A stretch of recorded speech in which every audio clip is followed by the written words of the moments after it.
masih di apa di hutan belantara Petong, guys. Kita manfaatkan perjalanan ini. Ini di jalan ini, masya Allah, tengok. Nah, ini jalan yang ada paving block, ya, paving block.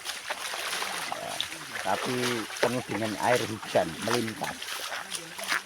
Ya, saya ingin sampaikan sedikit saran untuk para orang tua yang ini adalah menjadi kesalahan fatal.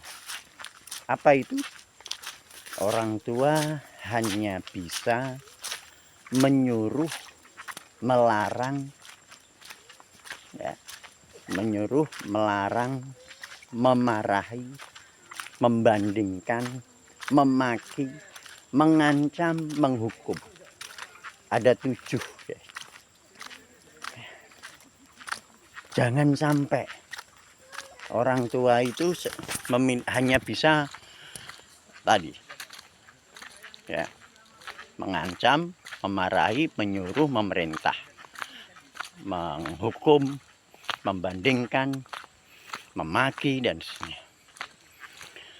Karena sebagian orang tua banyak yang hanya bisa seperti ini. Nyuruh sholat, ayo sholat. Ya. Kemudian marah kepada anak kalau ngomong jorok. Jangan ngomong jorok. Hanya bisa begitu. Ketahuilah, ini bukan orang tua yang baik. Orang tua yang baik itu ketika menyuruh, maka ada disertai dengan alasan. Ya.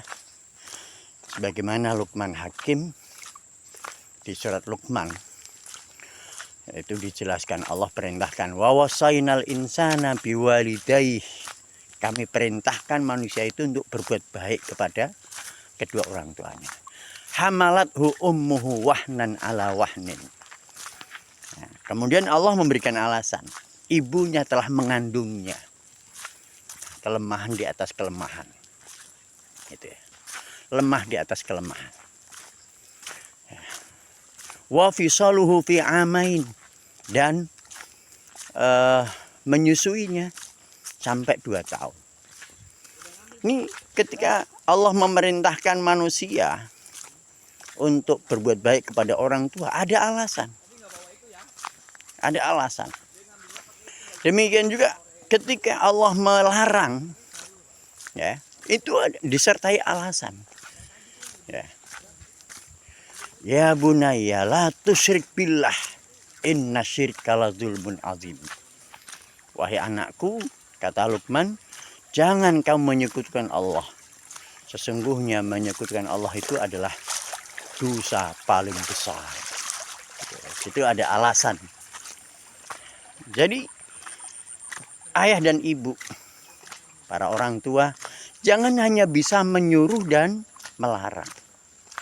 Tapi sertailah ketika menyuruh, memerintah, ada alasan.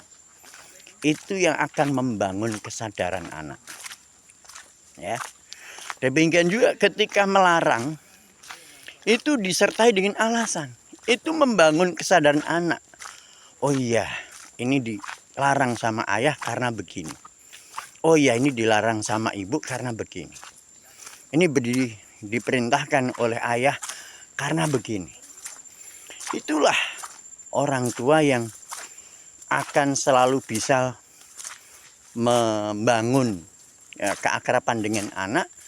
Karena ketika menyuruh dan memerintah, bukan hanya sekedar menyuruh dan memerintah, tapi disertai dengan alasan. Sehingga anak ketika mentaati, melaksanakan perintah dengan kesadaran, ya, dengan kesadaran. Ketika menjauhi larangan pun dengan kesadaran. Gitu. Ini yang banyak tidak diketahui oleh orang tua. Ya, perasaan dia merasa sudah memerintah anak untuk sholat, melarang untuk berbuat jahat, melarang untuk maki-maki, melarang berbohong. Tapi sekedar melarang berbohong, tidak disertai alasan. Nanti kita kasih contoh di video-video berikutnya. Supaya anak ketika dilarang, dia meninggalkan larangan itu dengan kesadaran karena ada alasan yang kuat. Ya, semoga Allah Ta'ala memudahkan kita untuk bermuamalah dengan anak, mendidik anak. Ketika memerintah dan melarang disertai dengan alasan, sehingga anak kita tumbuh menjadi anak yang taat kepada orang tua dengan kesadaran.